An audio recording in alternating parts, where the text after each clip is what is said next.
마태복음 8장 28절부터 34절입니다.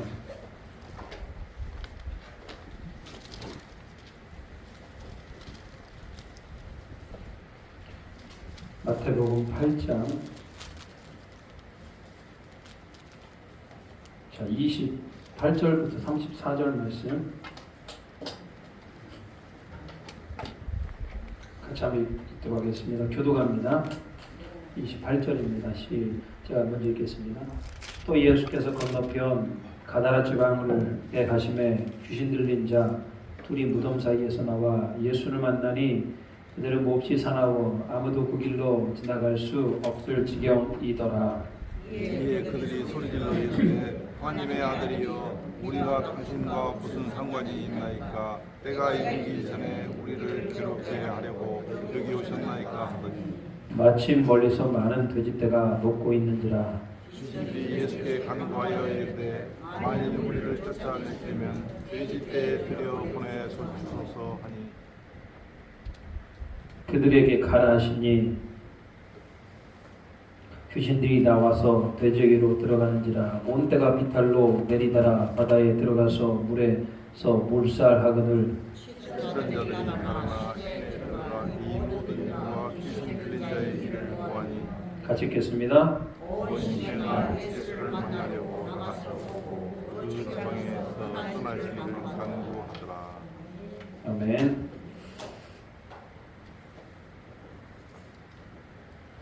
자, 오늘 우리 또 구약 신약의 파노라마로 함께 하기를 바랍니다. 자, 한번 좀 살펴보도록 하겠습니다.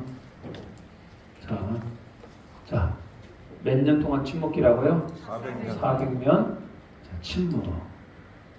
말라기, 마태복음. 자, 이렇게 하면 말씀 아셔야 됩니다. 400년 동안 뭐가 있었고, 침묵기가 있었고, 구약의 마지막 책 말라기, 그리고 신약의 첫 번째 책 마태복음. 자, 그리고 열강들이 나타나죠. 세 나라, 첫 번째 나라는 헬라는 뭐가 유명합니까? 언어를 통일했죠. 자, 그리고 난 다음에 이스라엘은 하나님을 구원자로 소망하게 됩니다. 이스라엘, 자, 소망. 그리고 노마는요, 자, 길을 뚫었죠. 그러면서 네 시각 또 한 복음이 일어나게 됩니다. 그래서 한번 해볼까요? 신약의 파노라마 할렐루야. 시작.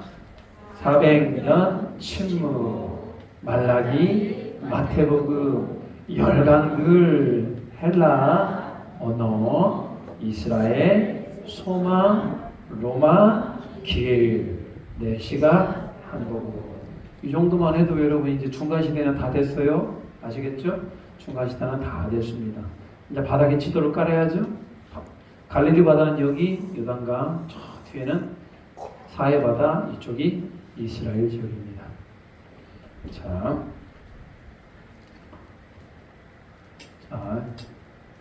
저 밑 지역을 우리는 뭐라고 부른다? 저 갈릴리 지역, 가운데를 사마리아 지역, 여기를 유대 지역이라고 얘기합니다. 자, 예수님 어디서 탄생한다? 베들레헴 탄생. 그리고 예수님은 어디로 가셔요? 나사렛 가서 뭐 하셨다? 목수의 일을 하셨죠. 그러난 다음에 요단강에서 예수님 뭘 받으신다? 세례를 받으시죠. 그리고 광야로 건너옵니다. 유대 광야에서 뭘 받으십니까? 시험을 받으시죠. 그리고 난 다음에 다시 예루살렘이라는 곳에 들어가게 돼요. 자, 예루살렘에서 누구를 만납니까? 네. 니고데모에게 거듭나, 물과 성령으로 거듭나야 된다. 자, 거듭나. 그리고 올라오다가 수가라는 곳에 들리게 되죠. 수가에서 누구를 만납니까? 우물가 여인. 남편 5 떴는데 여전히 만족하지 못해요. 영적으로 만족을 얻어야죠. 그래서 수가성 여인을 만나게 됩니다. 다시 나사렛으로 오게 되죠. 나사렛에 오게 되는데 나사렛에서 예수님이 뭘 당합니까? 배척을 당하죠. 배척당해서 어디로 가십니까? 가버나움이라는 곳에 가게 됐죠. 한번 볼까요? 자, 베들레헴 탄생부터 보겠습니다. 시작. 베들레헴 탄생. 시작. 베들레헴 탄생. 나사렛 목수. 요단강, 세례, 광야, 시험, 예루살렘, 거듭남, 수가, 우물가여이, 나사렛, 배초, 가버나움. 잘 따라오고 계시죠?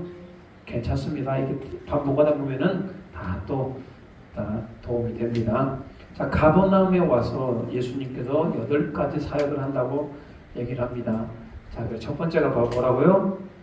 12제자를 부르시고, 그 다음에는 산산수, 사탄 누르시고 비유를 시작하고 폭풍아 잠잠하라 무리를 먹이시고 신앙을 고백하고 변화산, 이 외에도 더 여러 가지가 있는데 우리가 8가지로 좀 요약을 해봤습니다. 자, 그래서 12제자죠. 가버나움까지 했잖아요. 가버나움. 12제자는 뭡니까? 12제자가 살았던 곳은 어디입니까? 여기도 살고 여기도 살고 여기도 살고 여기도 살았겠죠. 그래서 시작 12제자 시작 12제자 12제자 쉬워요. 여기도 살고 여기도 살고 여기도 살았어요. 시작 12제자. 자, 산산수 산에 올라갔습니다. 산산 자 수훈 시작 산산수훈 아시겠죠? 자, 12제자 시작 12제자 산산수훈 쉽죠? 자, 여기 세 번째 사탄 누르기까지 해볼까요? 사탄은 어떻게 해야 돼 우리가? 잡아갖고 어떻게 해야 돼?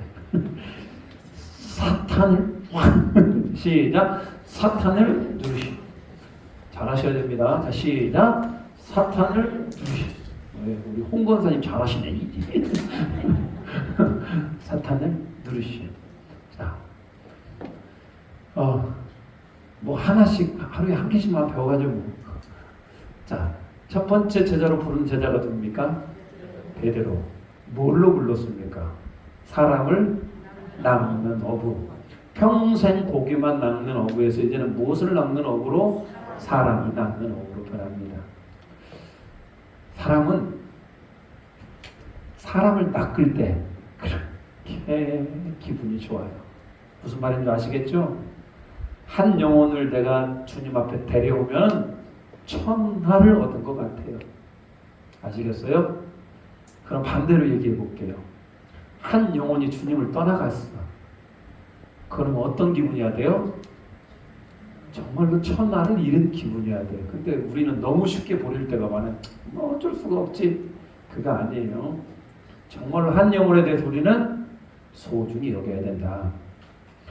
자, 예수님의 12제자 베안야요, 빌바도마, 알다, 가유 이렇게 쭉 외웠습니다만 12명의 제자를 중에 특별히 예수님께서 3명에게 더 집중했었죠. 베드로, 야고보, 요한.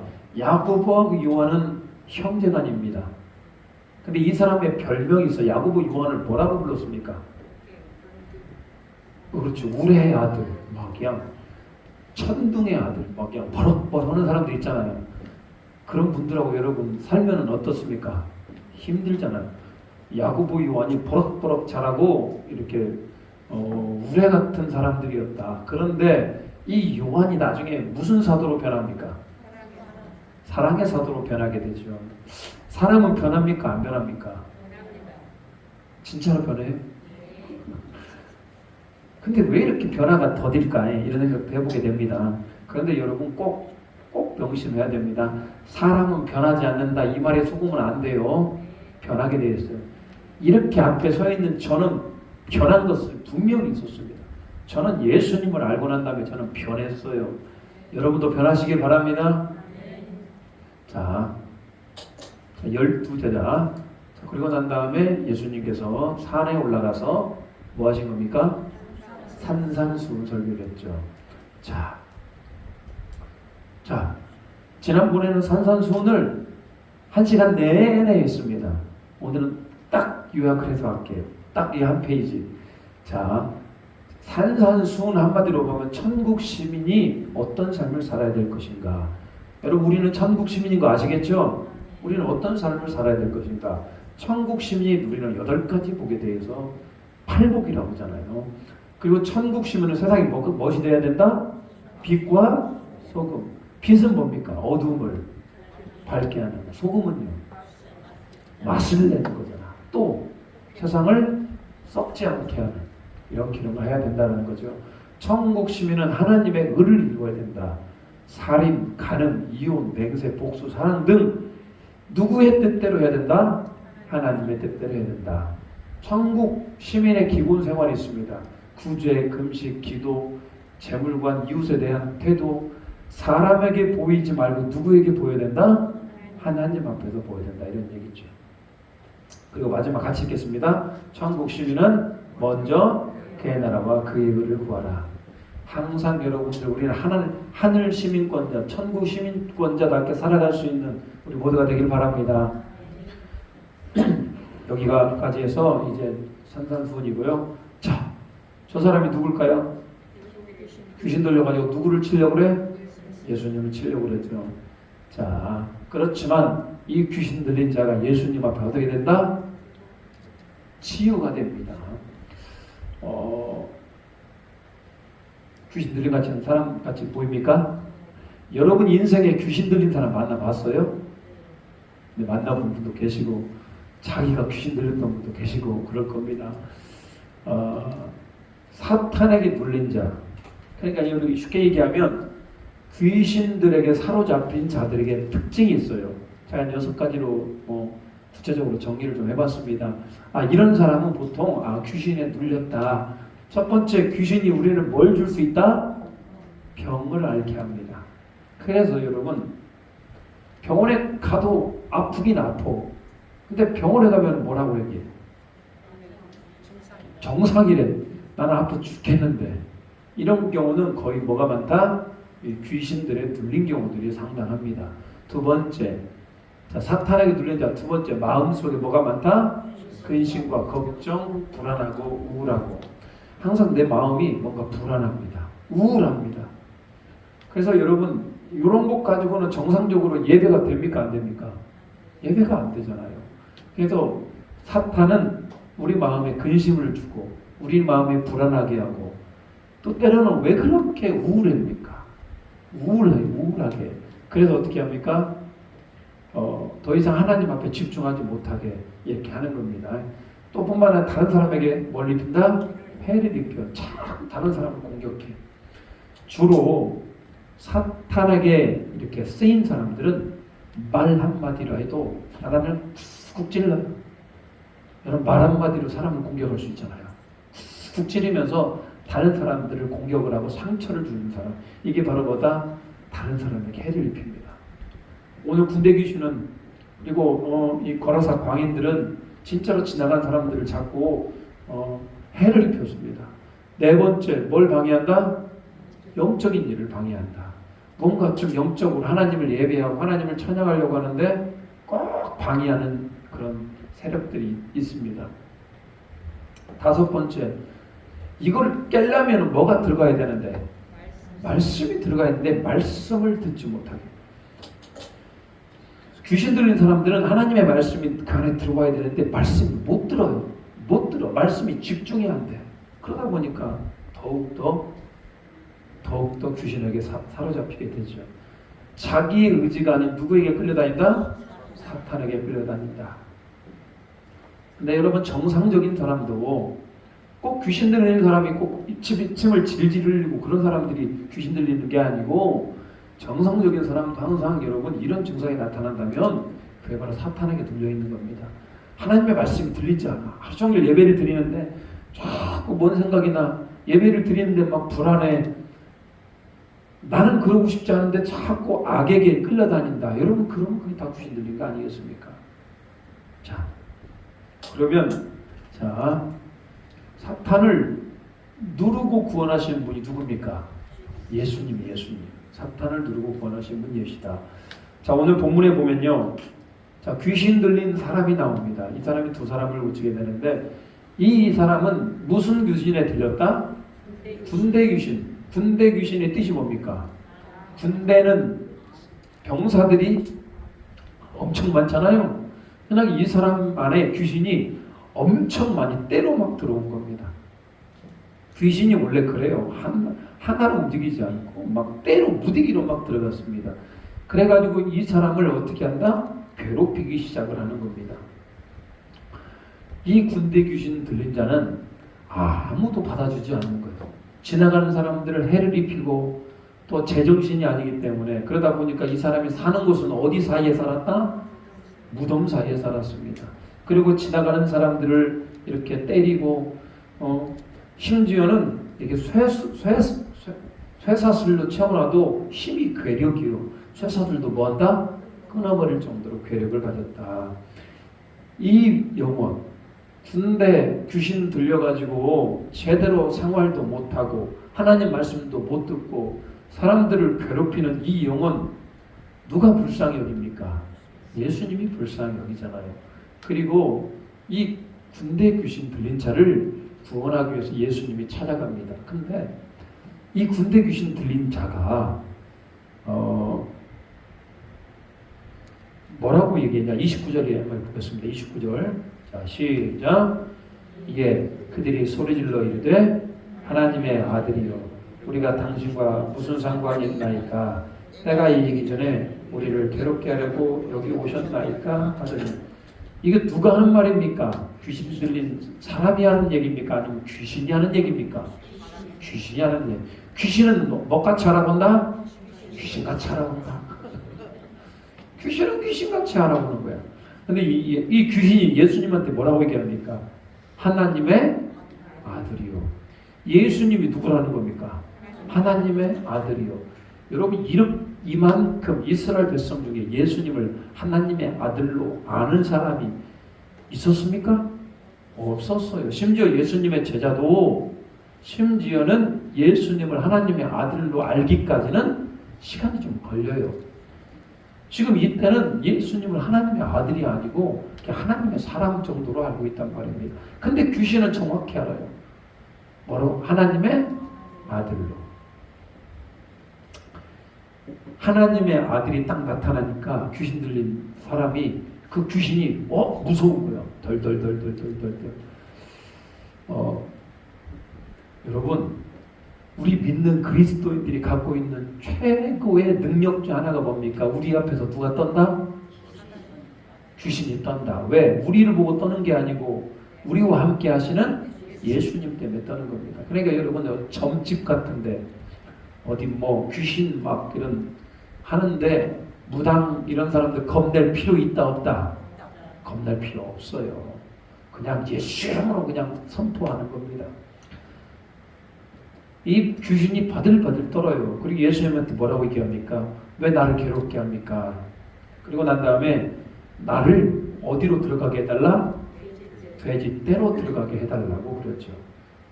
그래서 이 귀신이 예수님이 허락하니까 돼지떼로 들어가게 되는데 몇 마리에게 들어갑니까? 2,000마리 돼지떼에 들어가요. 와, 돼지 한 마리에 100마리라면 100만 원이면 얼마입니까? 엄청나죠? 여기서 우리는 몇 가지 교훈을 좀 알아야 됩니다. 정확히 귀신도 예수님이 누군 줄 아십니까? 하나님의 아들인 줄 알아요. 이것은 사실이에요. 이 귀신이 그렇게 고백하는 건 사실이에요. 그렇지만 사실을 안다고 예수님을 믿습니까? 예수님을 경외합니까? 예수님을 예배합니까? 전혀 그러지 않죠? 예수님을 경배할 수 있습니까? 없습니까? 없는 겁니다. 여러분, 이게 굉장히 중요한 겁니다. 예수님을 알고 예수님 앞에 경배할 수 있는 것은 여러분 우리에게 주어진 특권임을 여러분 꼭 기억하시기 바랍니다. 예수님을 안다고 이게 예수님을 경외하는 게 아니에요. 알지만 우리 안에 믿음이 생겨서 오늘 하나님을 예배할 수 있는 겁니다. 자, 그런데 귀신을 쫓아냅니다. 이게 종교 지도자들이 귀신의 왕으로 인하여 귀신을 쫓아낸다고. 귀신의 왕의 이름이 뭡니까? 바알, 세불. 이거 1, 2번 뮤트 좀 시켜주세요. 자, 바알, 세불로 인하여 귀신을 쫓아낸다고 그러죠. 그렇지만 예수님을 인정하지 않았던 종교 지도자들이죠. 예수님을 인정하지 않습니다. 자, 더 나아가 보겠습니다. 자, 같이 읽어보겠습니다. 시작. 지금도 오직 예수 그리스도의 이름으로 귀신들이 물러간다. 복음의 능력을 믿어라. 여러분 믿습니까?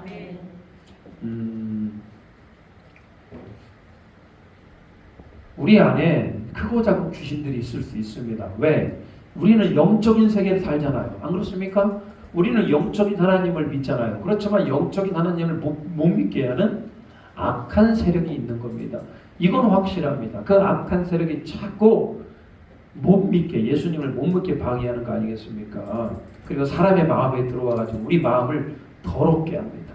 우리의 마음에 들어와서 근심이 있게 하고 우리의 마음속에 와서 의심하게 하고 불안하게 하고 우울하게 합니다. 그러면 여러분 마음 가운데 의심이 찾아오고 불안이 찾아오고 근심이 찾아오면 여러분 어떻게 하십니까? 그냥 그런가 보다 그럴 겁니까? 여러분 마음은 아니잖아요. 그거 누가 주는 겁니까?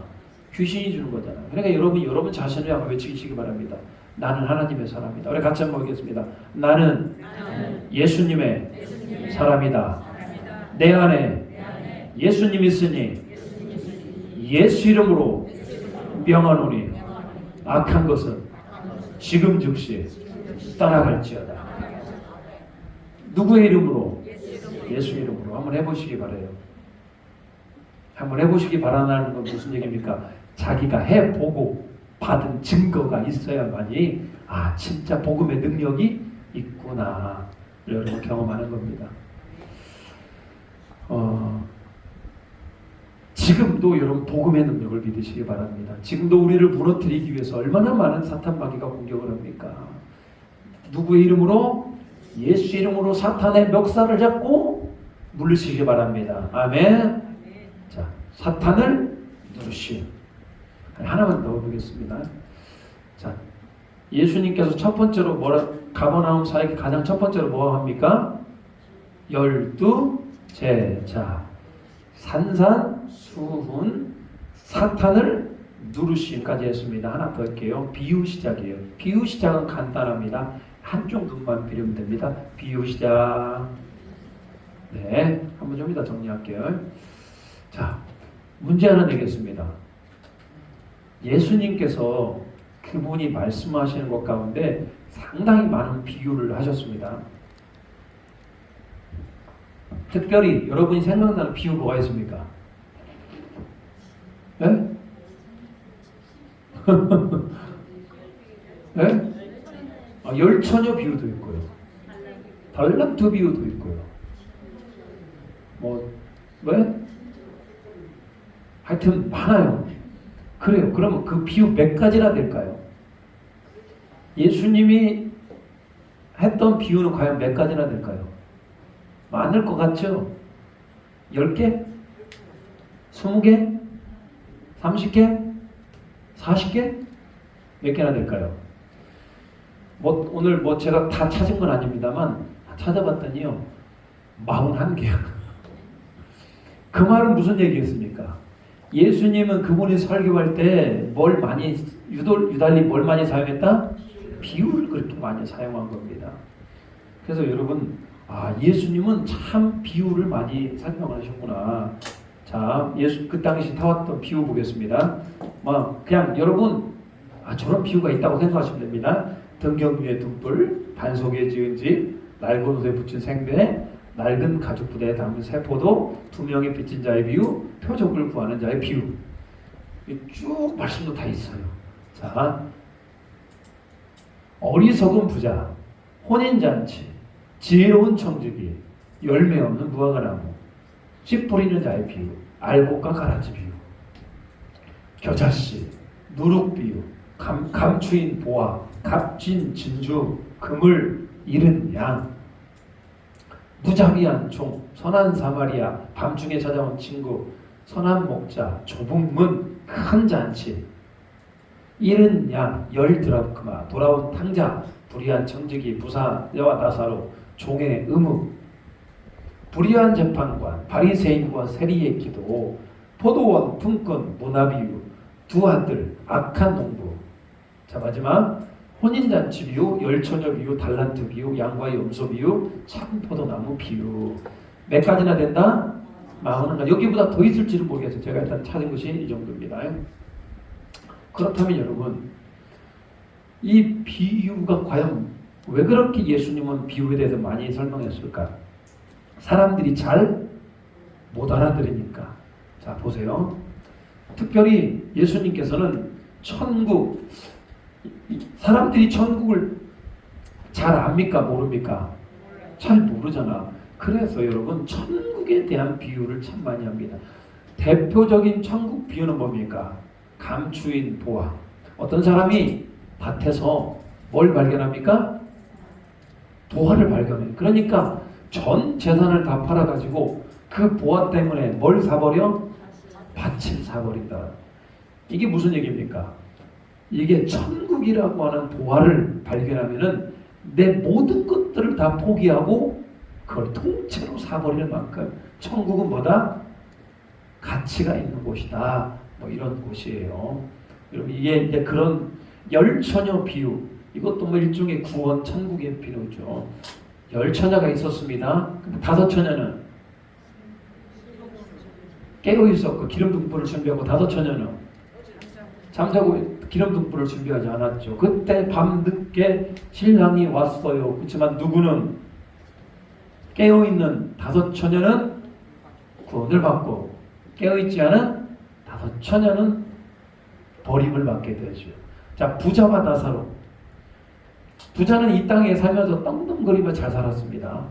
나사로는요, 부자 앞에서 그들이 버린 음식으로 살아가던 사람인데 개들이 와가지고 그 사람을 핥았다요. 그만큼 비참한 삶을 살았는데 나중에 부자는 어디 가고? 지옥에 가고 나사로는 천국에 갔다는 얘기야. 물론 부자는 다 문제가 있고 뭐 가난한 사람 이런 얘기는 아니에요. 자, 나중에 천국과 뭐가 있다? 지옥이 있다. 그래서 나사로가 뭐라고, 부자가 뭐라고 얘기하냐? 내가 이럴 줄 알았으면 하나님 잘 믿었지. 내 형제들에게 가서 좀 전해주시오. 그런데 그럴 필요 없다라는 거예요. 왜? 이 땅에는 충분히 하나님 나라를 소개하는 많은 선지자들이 있다. 이 말입니다. 죽은 자가 살아가는 게 중요한 것이 아니고 누군가로부터 복음을 듣고 예수님을 영접하는 게 중요한 거 아니겠습니까? 이렇게 천국 비유에 대해서 이렇게 쭉 설명을 합니다. 딱 들어보면요, 아, 사람들이 뭘만 알아면 되냐면요, 아, 천국이라는 곳이 있구나. 그리고 우리가 천국을 가기 위해서 노력을 해야 되는구나. 이 땅에서 떵떵거리며 사는 게 그게 좋은 게가 아니고 좀 멸시받고 좀 소외되고 좀 어렵게 살더라도 우리가 어디에 소망을 둬야 된다? 천국에 소망을 둬야 된다. 이런 깨달음을 주십니다. 자, 그리고 대표적으로 비유 중에 뭐냐? 말씀 비유가 있어요. 하나님께서 선포하는 말씀, 예수님께서 선포하는 말씀이 뭐냐 이거예요. 말씀은 어디 위에 지어야 된다? 반석 위에 지어. 여러분, 집을 지을 때 모래 위에 지은 집이 있고 반석 위에, 돌 위에 지은 집이 있어요. 모래 위에 지으면은 일단 집 짓기는 쉬워요. 이렇게 대충만 파도 되니까요. 대충 파도 집을 지을 수 있습니다. 그렇지만 반석 위에 집 짓는 건 어려워요. 안 그렇습니까? 그런데 홍수가 나면 모래 위에 지은 집은 어떻게 돼요? 그냥 무너져 버리죠. 반석 위에 지은 집은 든든하잖아요. 그 반석이 뭘 뜻합니까? 예수 그리스도이시고 말씀을 뜻하잖아요. 그래서 우리는 항상 어디 위에 우리의 집을 지어야 된다? 예수 그리스도 말씀 위에 집어야 된다. 자, 씨 뿌리는 자의 비유. 씨를 뿌렸는데 씨가 어디에 떨어집니까? 돌밭에 떨어지고 길가에 떨어지고 가시덤불에 떨어지고 좋은 땅에 떨어져요. 그런데 돌밭에 떨어진 씨, 길가에 떨어진 씨, 가시나무에 떨어진 씨, 특별히 길밭에 떨어지니까 새들이 와서 콕 찍어 먹어버립니다. 가시떨기에 떨어졌더니 좀 자라났더니만 가시에 찔려가지고 자라나지를 못하는 겁니다. 그 씨는 어디에 떨어져야 된다? 옥토에 떨어져야 된다. 씨는 뭘 얘기합니까? 말씀이죠, 말씀. 그리고 옥토는요, 우리 마음의 밭이죠. 그래서 그 하나님의 말씀이 옥토에 떨어졌을 때 어떻게 된다? 많은 열매를 맺는다. 이런 얘기들을 예수님께서 비유로 말씀을 하셨죠.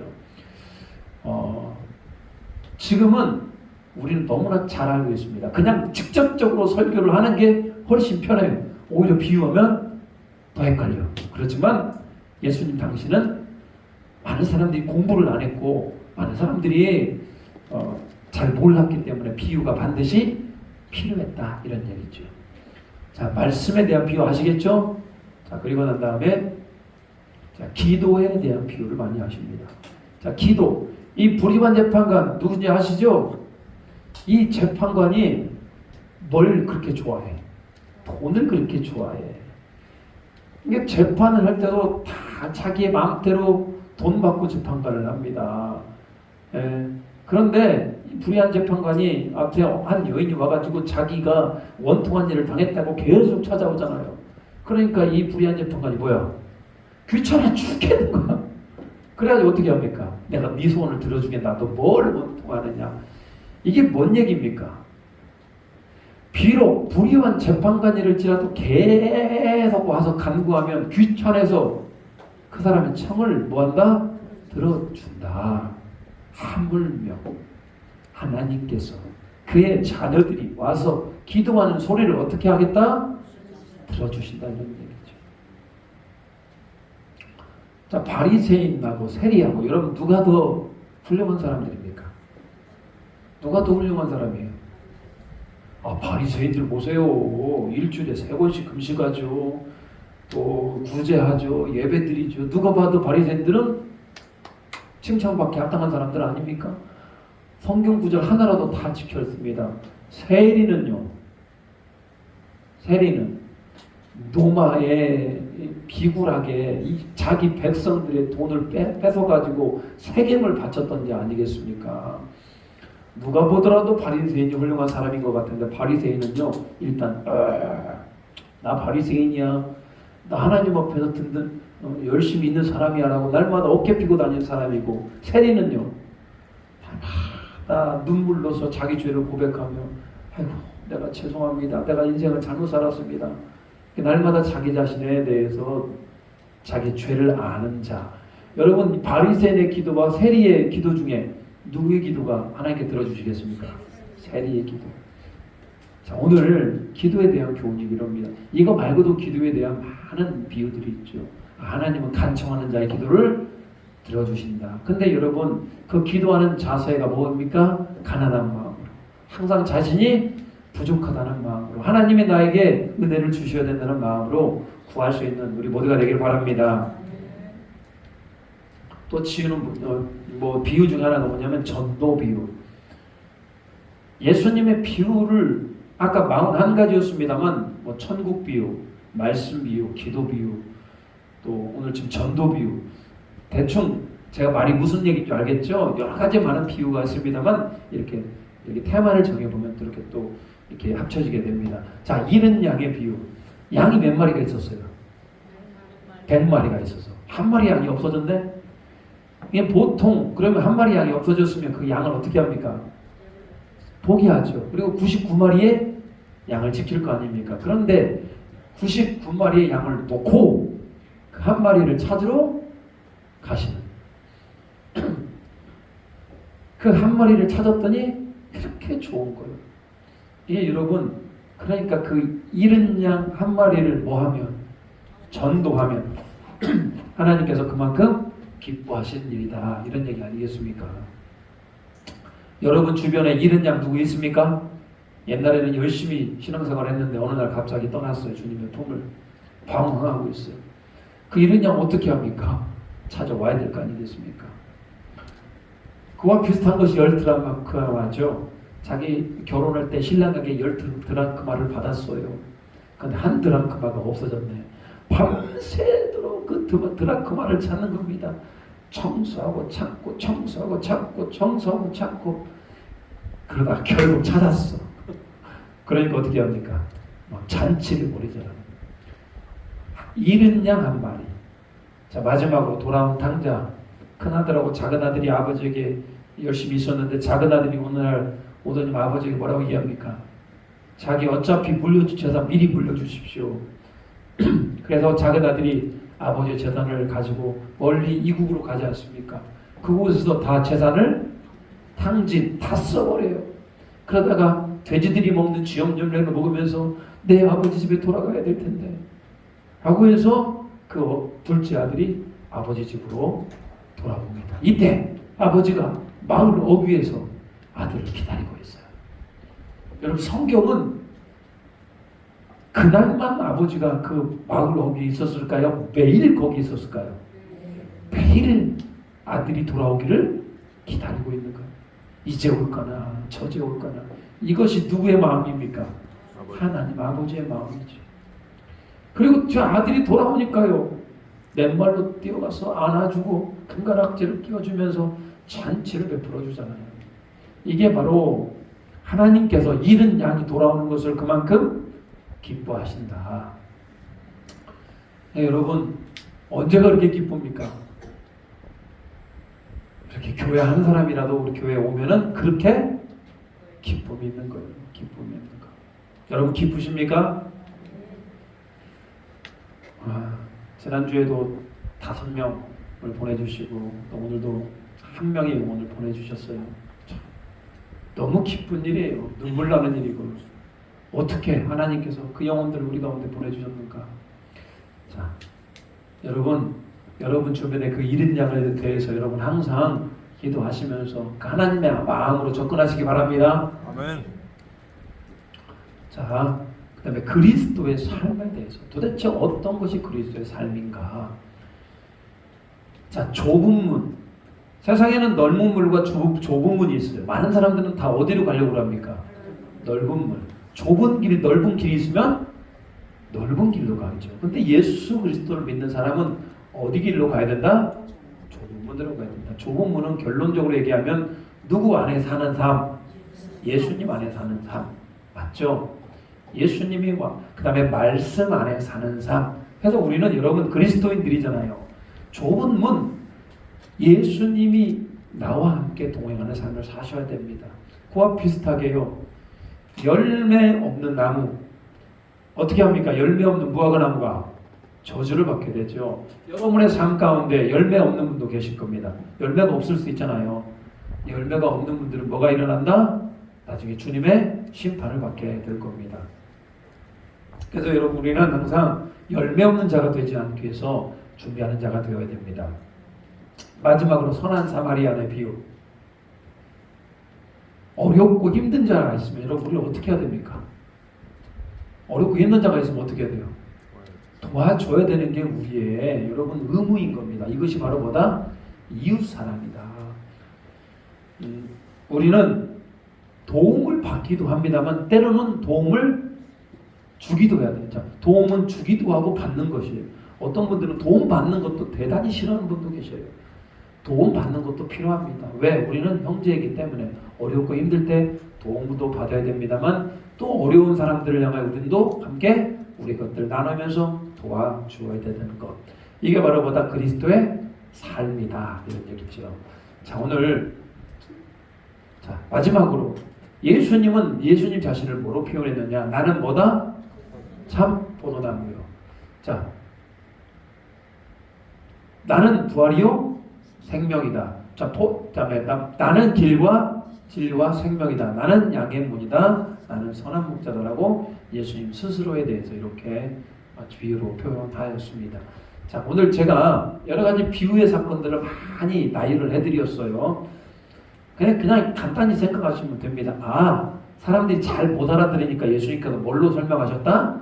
비유로 설명하셨다. 그렇지만 비유 안에 있는 그 내용은 굉장히 의미가 있는 내용 아니겠습니까?